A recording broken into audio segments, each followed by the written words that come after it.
Ahora tendremos las lecciones de la Sagrada Escritura.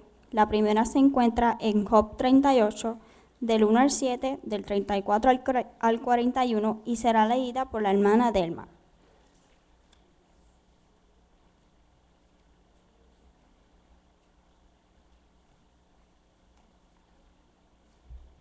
Que Dios los bendiga a todos. La palabra del Señor dice así, en Job 38, del 1 al 7, primero. El Señor respondió a Job desde la tormenta y dijo, ¿quién es ese que empaña mi consejo con palabras sin sentido? Si eres valiente, prepárate. Yo te preguntaré y tú me responderás. ¿Dónde estabas tú cuando cimenté la tierra? Habla si es que sabes tanto.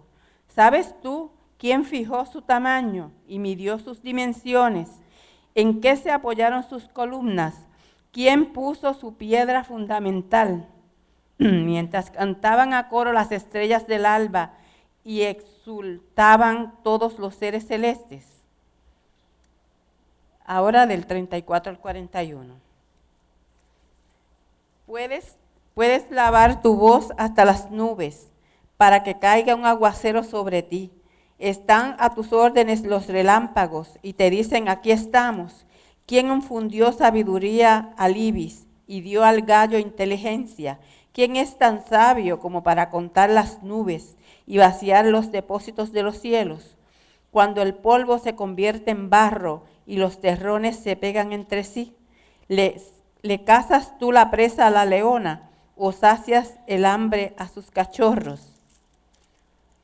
Cuando se resguardan en sus guaridas o en los matorrales se ponen al acecho, ¿quién proporciona comida al cuervo cuando sus crías graznan hacia Dios y aletean pidiendo su alimento? El Señor añada bendición a su palabra. Continuamos con la segunda lectura que se encuentra en Marcos 10, del 35 al 45, y será leída por nuestra hermana Lucy.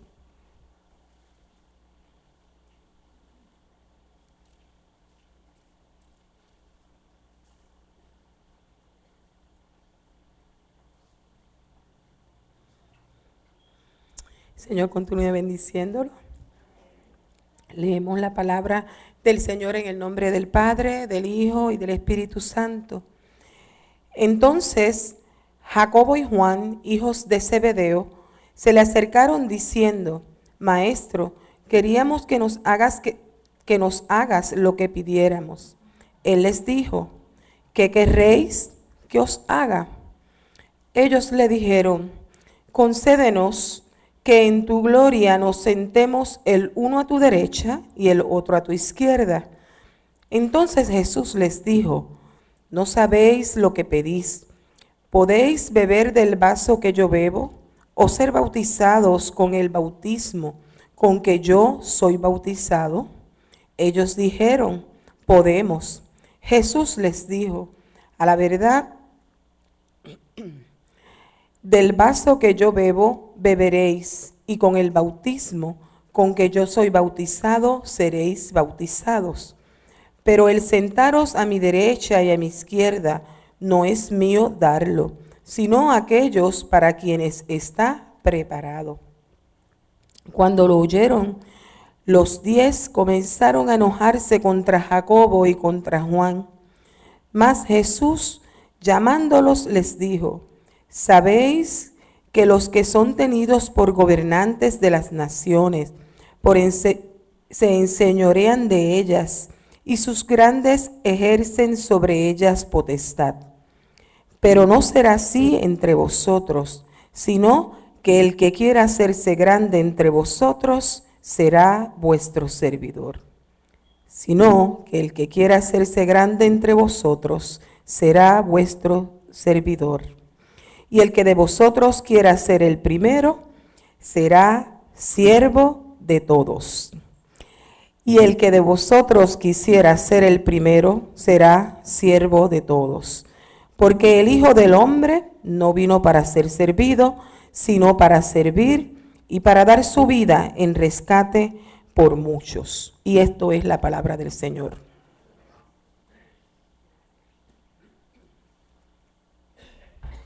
Ahora tenemos la proclamación de la palabra por nuestra reverenda Marielis Barreto.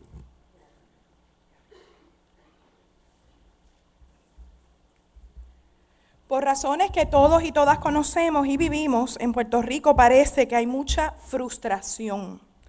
Las frustraciones, mis hermanos y hermanas, usted y yo sabemos que conllevan cambios en la personalidad, cambios en el carácter y por consiguiente en el modo de ser, de vivir y de decidir.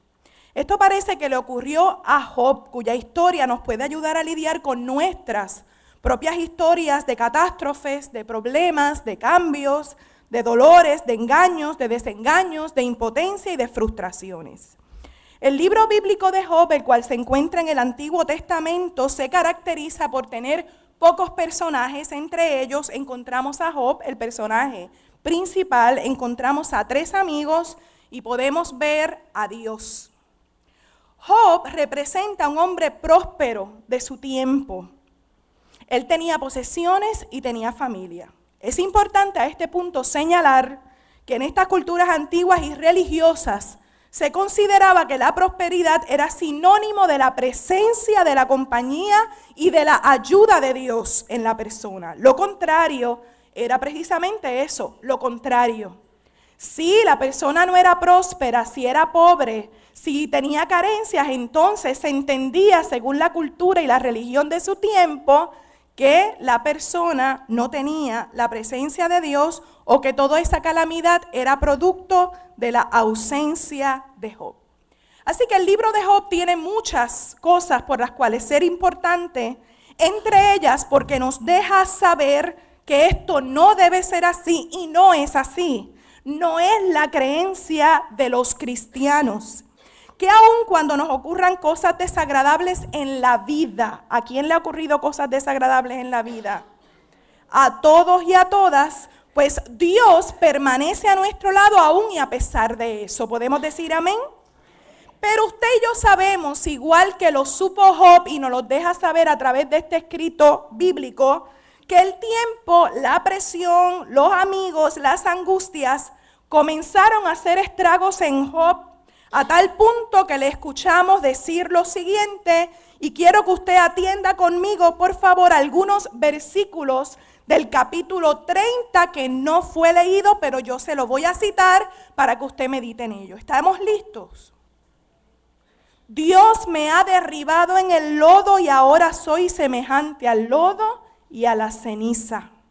Desesperado se queja directamente ante Dios diciendo: no me escuchas, no me atiendes, te has vuelto cruel conmigo, me persigues, me has alzado sobre el viento, destruyes mi sustancia, me conduces a la muerte.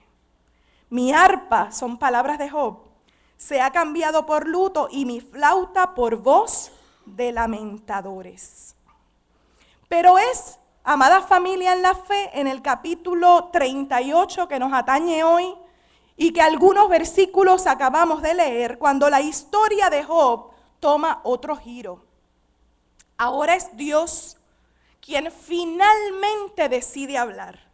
Ese personaje silente que hasta el momento de la historia de dolor de Job parecía ausente, pero la realidad es que siempre estuvo presente, ahora decide hablar.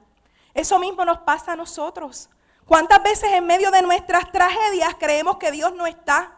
Creemos que Dios nos abandonó, creemos que Dios se fue, cuando en realidad nunca se ha ido, siempre está presente. Y parece que la historia de Job es la misma que la de nosotros hoy. Dios se le aparece a Job en medio de un torbellino. Dios se le aparece a Job en medio de un torbellino tan o más fuerte que el que hubo el viernes en Aguadilla, que ocasionó daños en la oficina de la ACA donde trabaja nuestro hermano Miguelito Ruiz. Imagine si usted pudo haber estado allí, estuvo cerca o vio a través de los medios lo que pasó en Aguadilla el pasado viernes. Eso nos puede ayudar a nosotros a imaginar la escena. Dios hablando desde el torbellino.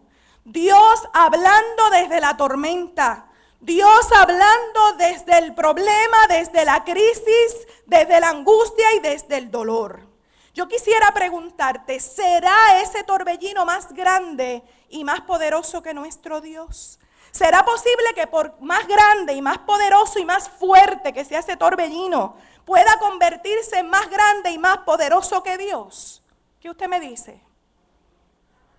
¿Será entonces los torbellinos de la vida con sus angustias, problemas, tristezas y sorpresas más grandes que Dios?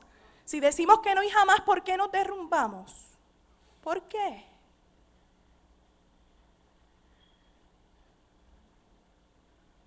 Dios sigue hablando a través de los torbellinos, como hizo con Job. Dios sigue presente y aparece en medio de nuestras tormentas, como hizo con Job. Y también, como hizo Job, es necesario que prestemos atención. Las pautas del diálogo a continuación entre Dios y Job son establecidas por Dios. Sepa usted que cuando usted ora, las reglas las establece Dios. Sepa usted que cuando Dios contesta, las reglas las establece Dios. Sepa usted que cuando usted recibe una respuesta a una oración, las reglas las establece Dios. Que cuando usted recibe un milagro, las reglas las establece Dios. Y son establecidas por Dios, ¿sabe por qué? Porque Dios fue literalmente a pelear con Job.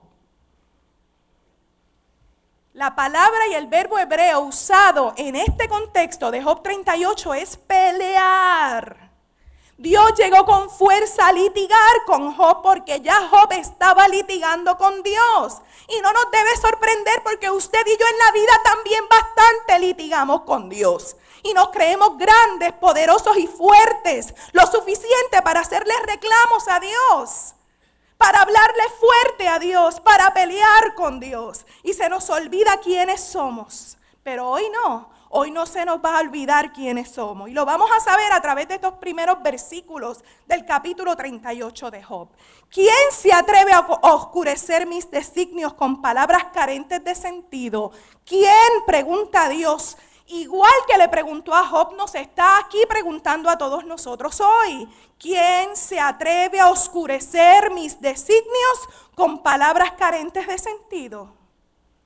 Y una de las partes que a mí me parece más importante e interesante, escúchalas bien como las escuchó Job.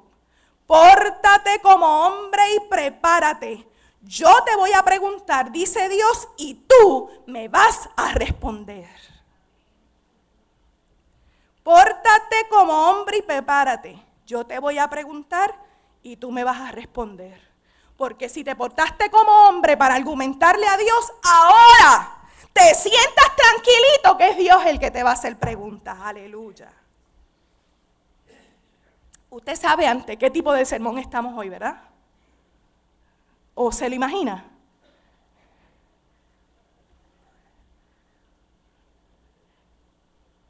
Ese encuentro dialógico del omnipotente con el ser humano es extraordinario. Es retante. Para muchos biblistas y comentaristas bíblicos y estudiosos de estos asuntos, Job nunca existió. Y eso no debe ser escándalo para ninguno de nosotros. No hay mal que dure 100 años ni cuerpo que lo resista. Yo creo que no hay cuerpo que aguante lo que Job aguantó. Pero Job existe para dejarnos saber que Dios existe en medio de nuestros torbellinos.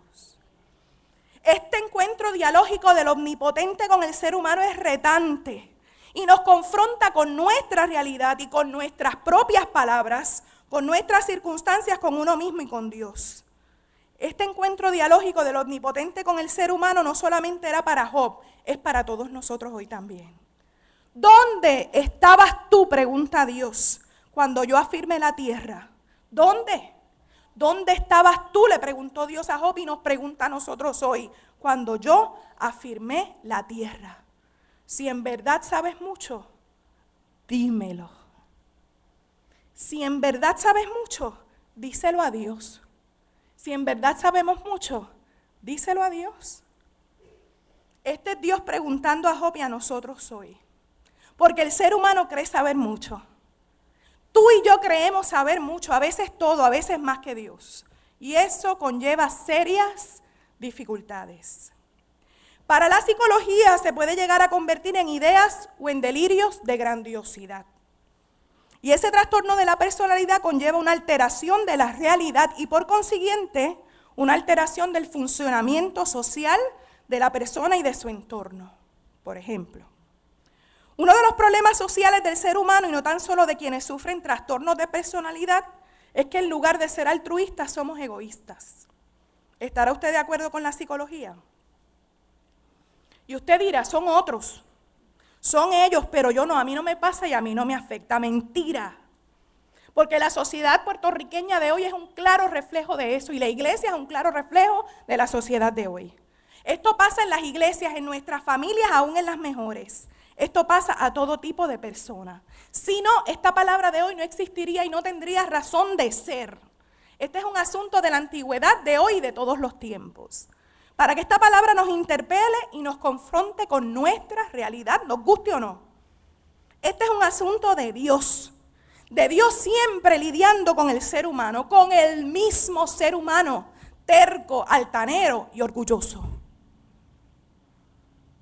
Pero qué bueno que estamos ante un Dios paciente, compasivo, misericordioso, que contrasta con claridad con nuestra impaciencia, con nuestro egoísmo y con nuestro orgullo.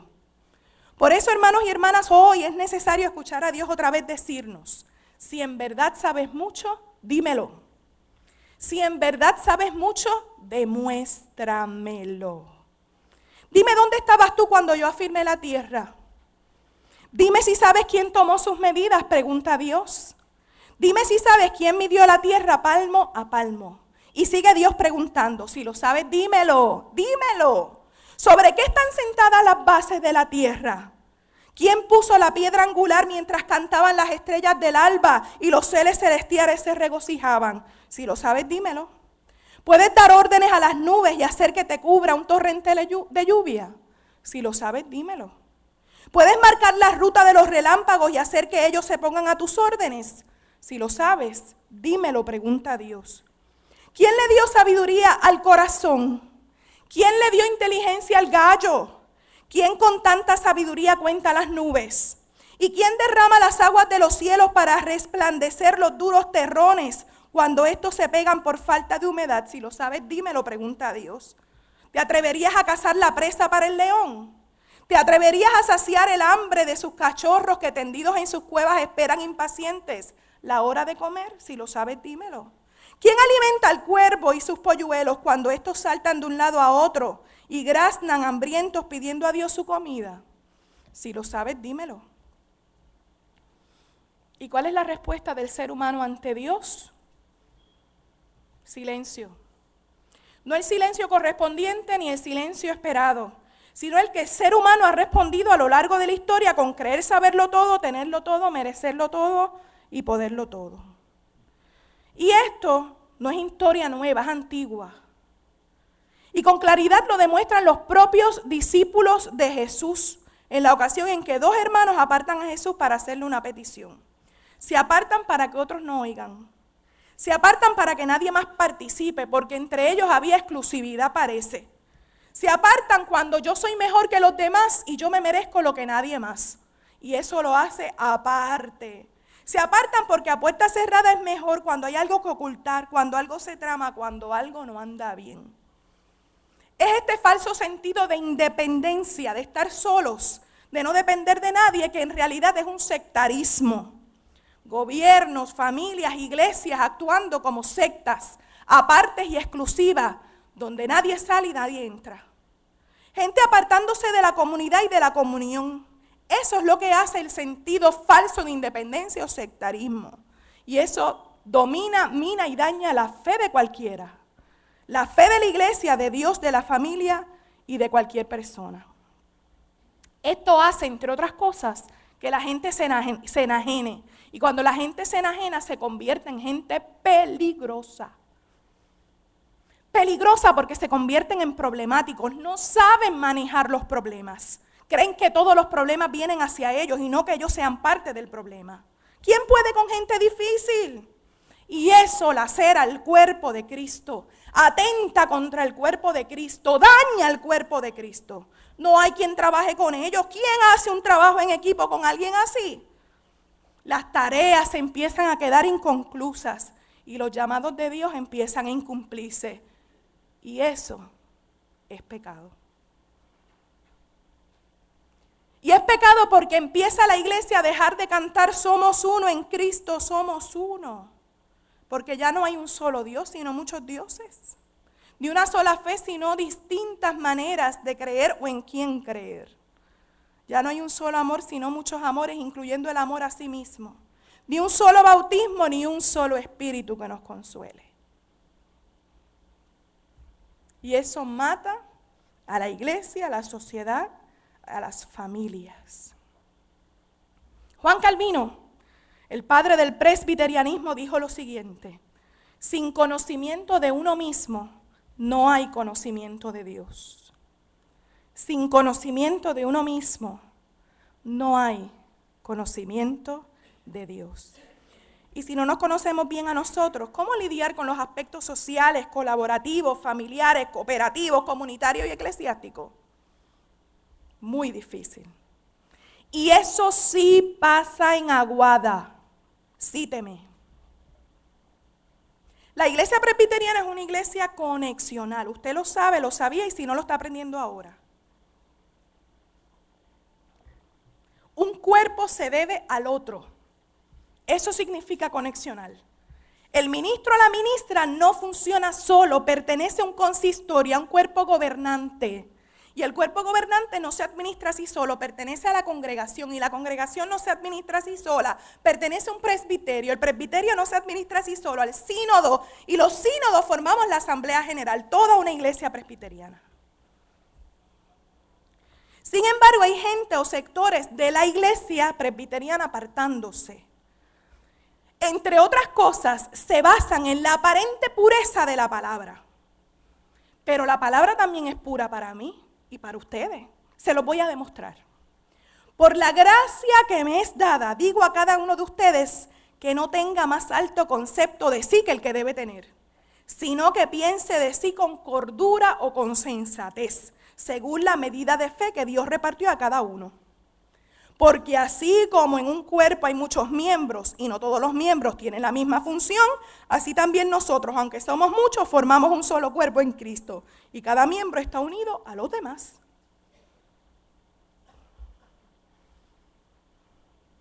Los hermanos que le hicieron la solicitud a Jesús, según leímos en Marcos 10, del 35 al 45, atentaron contra sus compañeros discípulos también.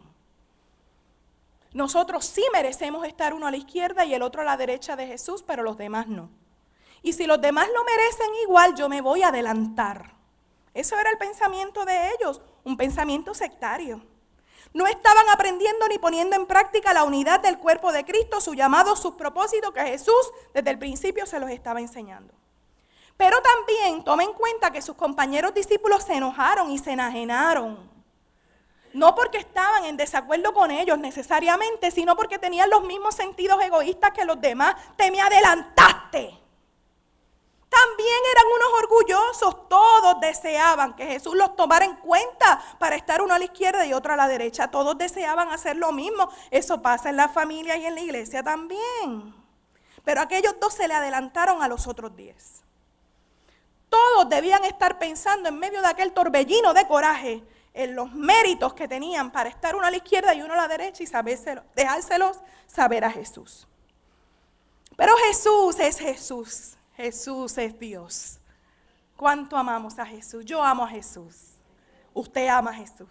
Y amo al Jesús de las historias bíblicas, el que está en los evangelios según lo hemos leído. Lo amo, entre otras cosas, y usted también, porque Él nos amó primero. Pero eso es pura retórica. La realidad es que Él me ama tal como yo soy, con mis arrugas y mis verrugas. Y eso vale. Eso vale.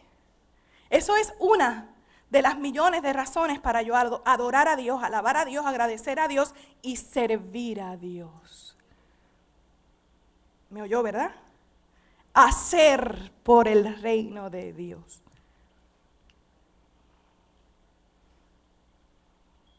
Jesús le enseñó a sus discípulos de ayer como lo hace con nosotros hoy. Y Jesús también le dijo algo similar a sus discípulos. Si en verdad sabes mucho, dímelo. Pero como no sabemos nada, Él no nos va a decir. Estar a mi derecha y a mi izquierda, ese poder no me corresponde a mí dárselos. Es un asunto de Dios. El problema era que los discípulos estaban enfocados en una realidad inmediata. Ellos querían o creían que Jesús era el Mesías prometido para derrocar al gobernador de turno. Así que el poder que ellos querían era el gubernamental. Ellos no tenían la idea, o por lo menos con esa grandeza de poder y ese anhelo de poder, se olvidaron que Jesús les traía un reino distinto. Era el reino de Dios. Así que Jesús le estaba diciendo, tu objetivo es Dios. Lo escuchaste, iglesia, ¿verdad? Nuestro objetivo es y debe ser Dios, no nosotros mismos. No la iglesia con lo mejor y buena que es. Nuestro objetivo es Dios. Punto. Como ustedes saben, dijo Jesús, los gobernantes de las naciones las dominan y los poderosos le imponen su autoridad, pero entre ustedes no debe ser así. Más bien, aquel de ustedes que quiera hacerse grande será su servidor. Y Jesús empieza a establecer las reglas de su reino, que son diferentes a las reglas de los gobiernos. Aquel de ustedes que quiera hacerse grande será su servidor, y aquel de ustedes que quiera ser el primero será su esclavo. Porque ni siquiera el Hijo del Hombre vino para ser servido, sino para servir y para dar su vida en rescate por muchos. Que mucho le falta aprender a la iglesia del Señor todavía. Nos falta repasar y aprender que el grande es el Señor. Y si tú tienes anhelo de ser grande, no hay problema. El problema está en que si quieres ser grande y no puedes servir, ahí tienes un problema. Y si tienes tú el problema, le causas un problema a la iglesia del Señor. Y a la iglesia y al mundo. Si tú quieres ser grande, sé servidor como Jesús. Y ante esto Jesús dejó callado a sus discípulos como nos deja en silencio a nosotros, porque en realidad no sabemos responder al reclamo de Dios. Igual que Dios le dijo a Job y le reclamó también a sus discípulos y a nosotros, si en verdad sabes mucho, dímelo. Y si no lo vas a decir, al menos ponlo en práctica. Pero no lo podemos decir, hermanos y hermanas, ¿saben por qué? Porque se nos dificulta servir. Preferimos ser servidos. Preferimos reclamar derechos, pero no deberes. Reclamamos con tranquilidad y comodidad, déjenme solo. Hacemos alarde de nuestro historial y de nuestros méritos, pero nada más lejos de la verdad, nada más lejos de la verdad de Dios que se llama Jesucristo el Señor. Permítame por favor citar el libro Todo es por gracia del pastor José Luis Navajo. Y él lo dice mucho más bonito que yo. Lo voy a citar porque él lo dice más bonito que yo. No es posible ser grande y a la vez siervo. Son términos incompatibles. Debo elegir entre ser uno o el otro. Algunos encuentran su identidad, sigue diciendo este pastor en el libro, en lo que hacen y no en lo que son. Cuando dejan de hacer, dejan de ser. Si pierden su posición, pierden su identidad. Tú no perteneces a ese grupo, no vales por lo que haces, sino por lo que eres. La esencia de ti mismo no se sustenta en títulos, rangos y condecoraciones.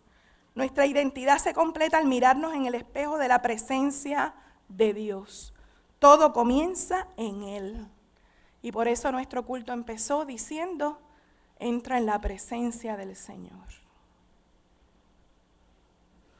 Para ir terminando la enseñanza de hoy, permítame ser respaldados por Hebreos. Hebreos nos respalda en nuestro silencio, como yo me imaginé que iba a ser silencio, y como lo hice yo a lo largo de esta semana mientras estudiaba esta dura palabra. Y hacemos silencio por no saber contestarle a Dios, o más bien porque no tenemos respuesta. ¿Dónde estábamos cuando Dios hizo el mundo? No estábamos por todo esto. Y si estuviéramos cuando Dios sigue recreando, porque Dios sigue creando y recreando, tal vez estábamos reclamando en vez de orando. Tal vez estábamos llorando en vez de actuando o lamentándonos en vez de trabajando. Hebreos nos da respuesta ante nuestro no saber nada. Si en verdad sabes mucho, dímelo. Pero mejor dejemos que nos diga a nosotros la palabra según la leímos en la seguridad del perdón en Hebreos 5.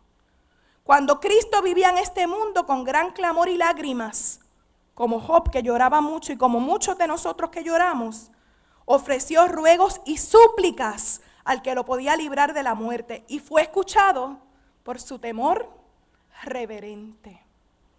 Aunque era hijo, aprendió a obedecer mediante el sufrimiento. Y una vez que alcanzó la perfección, llegó a ser el autor de la salvación eterna para todos los que le obedecen. Y Dios lo declaró sumo sacerdote. Es decir, Jesús fue escuchado por Dios. Y tú y yo somos escuchados por Dios. Jesús fue escuchado por su temor reverente. Y tú y yo somos escuchados por nuestro temor reverente. Jesús aprendió a obedecer mediante el sufrimiento. Y tú y yo debemos aprender a ser obedientes a Dios mediante nuestro sufrimiento. Job reclamó, tú y yo reclamamos también. Así que tanto Job como el salmista, como los discípulos y como nosotros tenemos a Dios, quien le permitió a Jesús ser autor de salvación para ayudarnos. Así que permita al Señor que la historia de Jesús que acabamos de resumir en Hebreos sea nuestra historia. Y el puntillazo de esta historia también lo dice Hebreo. Jesús es paciente con los ignorantes. Y yo soy ignorante. Y tú también, y tú también, y tú también. Amén por eso. Jesús es paciente con los ignorantes y extraviados. Porque Él fue humano para entender nuestra debilidad. Aleluya. Así que yo, Marielis Barreto Hernández, tengo que aprender de Jesús y de su palabra. Y como aprendo de Jesús, desaprendo cosas de la vida y las comparto con ustedes. Tengo que desaprender de los discípulos de Jesús, de reclamar izquierdas y derechas. Tengo que desaprender de Job, que cedió ante la adversidad. Y tú, mi hermano y hermana, ¿qué tienes que aprender y desaprender? Y nosotros, y la iglesia. Tenemos que aprender de Jesús todos juntos. Y tenemos que aprender del salmista cuando nos enseña, según decíamos, leíamos y cantábamos en el llamado a la adoración, que Dios al altivo mira. ¿De dónde? De lejos. Pero yo no quiero tener a Dios lejos, ni usted tampoco. Lo queremos cerca, a nuestro lado. No para reclamarle como hizo Job, sino para decirle cuánto le amamos y cuánto Él nos ama. Y decirle, mira, como tus discípulos, fórmanos y defórmanos, haznos de nuevo. ¿Cometemos errores? Sí. ¿Te pedimos lo que no sabemos? Sí. Porque no sabemos nada. Si en verdad lo sabes, díselo al Señor. Pero si no lo sabes, no le digas nada. Pero sí, yo te voy a pedir que le digas hoy conmigo: gobierna mi vida, Señor. Me entrego a ti. Ordena mi caminar y que siempre viva en la voluntad de Dios. Y Dios, yo estoy segura que nos los va a conceder. Que así sea. Amén. Señor, gracias por tu palabra hoy y gracias por tu palabra siempre. Jesucristo es nuestra palabra. Y te damos gracias, Jesús, por hacerte realidad en nuestros medios, en nuestra adoración, en nuestro corazón. Tú te haces presente en medio de nuestros torbellinos, de nuestras pruebas, de nuestras tormentas. Te haces presente en medio de nuestras tormentas del alma y de nuestras tormentas de la mente. Cuando litigamos contigo, con nosotros mismos y con los demás. Cuando hay un vacío y una necesidad existencial que nada ni nadie la ha podido llenar. Gracias porque hoy nos confrontas con nosotros mismos a través de tu palabra y con nuestra necesidad absoluta de ti. Qué bueno es saber que contigo todo y sin ti nada. Y qué bueno es saber que aunque muchas veces hemos sido altaneros, orgullosos, altivos, sabemos que en ti siempre hay una oportunidad. Tú atiendes al humilde, dice tu palabra. Y con humildad estamos ante ti para suplicarte que tomes nuestro corazón quebrantado en esta hora. Porque yo espero, Señor, y te suplico como pastora de esta Grey, que tu palabra quebrante todos los corazones que aquí estamos. Quebrante nuestras voluntades y nuestras palabras, nuestra acción y nuestros silencios y nuestra inacción también. Quebrante nuestro orgullo pecaminoso. Y nos ayudes en el nombre de Jesús a ser como Jesús. Gracias por enviarlo como autor de nuestra salvación y ayúdanos a nosotros a ser autores de la salvación de Jesús, escribiendo y reescribiendo la historia para nosotros mismos y para cada persona que lo necesita. Te necesitamos, Dios. Hemos altercado contigo. Nos hemos peleado con el mundo, hemos peleado con otra gente, con nosotros mismos y no hay respuesta, hay silencio. ¿Quién puede contigo? Si lo sabes, dímelo. ¿Qué te podemos decir? Tú tienes la razón. Por eso en esta hora lo que sí te podemos decir es que lo reconocemos y que te entregamos nuestro corazón para que lo ablandes, como decía el libro de Job. Lo quebrantes y lo hagas nuevo y nos des una nueva perspectiva de vida mejor. No creyéndonos más que tú, mucho menos ni que los demás, sino viviendo en la comunión y comunidad unos con otros.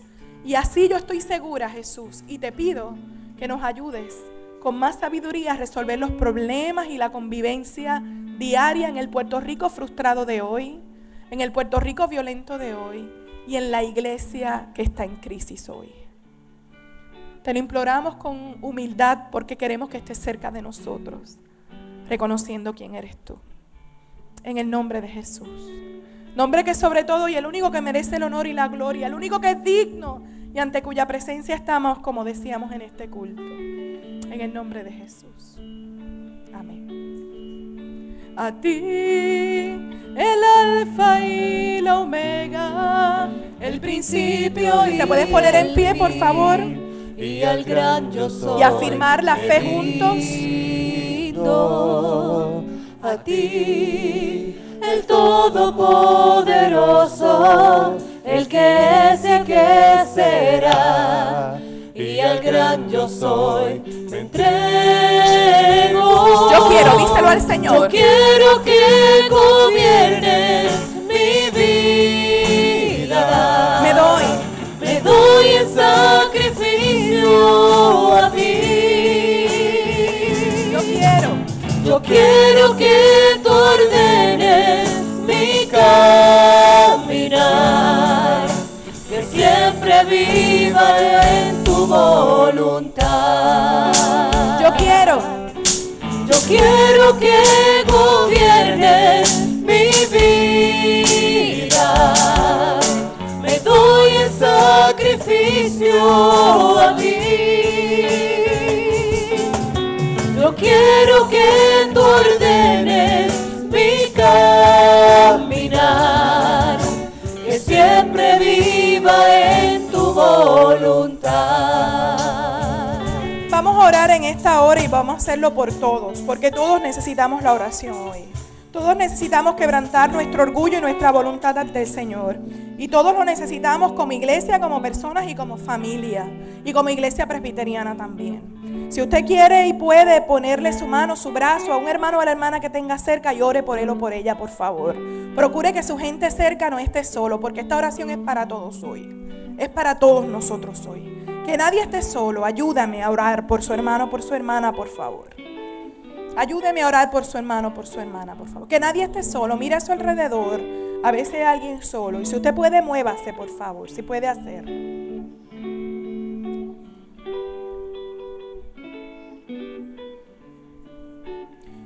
Señor, en esta hora ponemos nuestro corazón en el tuyo. Ponemos nuestras manos junto a las tuyas. Ponemos nuestras lenguas en tus manos. Nuestro orgullo en tus manos. Nuestra mente en tus manos. Nuestra altivez, queremos que tú la erradiques en el nombre de Jesús. Nuestras incapacidades y lo que nos estorba para vivir claramente, con seguridad, en comunidad, en comunión contigo y unos con los otros. Si hay algo que nos estorba, si algo o alguien nos quiere aislar, dejar solos, creer que no tenemos que delegarle, ni contar con el hermano, ni amarle, ni conocerle, ni mirarle. Si tenemos algún problema con alguien, con algún vecino, con algún familiar, Señor, en esta hora te decimos que el que lo sabes todo eres tú. Que el que lo puedes todo eres tú. Que el que lo has hecho todo eres tú. Y por lo tanto puedes crear nuevamente algo nuevo para todos nosotros. como hiciste y le dijiste a Job, hazlo con nosotros. Y en el torbellino que muchos estamos en nuestra mente, en el corazón, tenemos pesar por algún problema familiar que no sabemos cómo resolver. Tenemos pesar por situaciones en la iglesia. Tenemos pesar por situaciones en la denominación. Tenemos pesar en nuestros trabajos, en la vida misma que a veces nos pesa. No te vamos a reclamar nada. Aprendemos de Job. Tú eres Dios. Y tú nos has prometido que nos amas, nos cuida, nos vela y nos ayuda. Lo que nos falta es creer eso. Creer que tú eres el alfa y la omega, el principio y el fin, el inicio y el punto final eres tú. Por lo tanto, nada falta, nada que temer, todo lo podemos enfrentar en tu nombre. Y aun si tuviéramos temores, los ponemos en tus manos para que nos ayudes, Señor. Por eso nos derramamos delante de ti en esta hora. Y clamamos por nuestro igual, por nuestro prójimo, por nuestro hermano y hermana. El que está a nuestra derecha y a nuestra izquierda, en el mismo lugar que estoy yo, o a la izquierda o a la derecha. Pero de él o de ella, no tuyo. Gracias porque tú no tienes a nadie a la izquierda o a la derecha. Al contrario, tú, Jesús, estás a la diestra de Dios, porque nos rodeas a todos. Perdónanos cuando hemos atentado contra eso, en la iglesia, en la familia y en la sociedad. Y danos un empujón con esta palabra para poder, Señor, vivir bien, mejor que lo que hasta ahora hemos hecho. En el nombre de Jesús te lo pedimos y así creemos que ha sido hecho. Porque lo pedimos en el nombre del grande y poderoso que es Cristo Jesús. Aquel que sufrió para enseñarnos a sufrir y aquel que venció para enseñarnos a vencer. En el nombre de Jesús. Amén y gracias a Dios.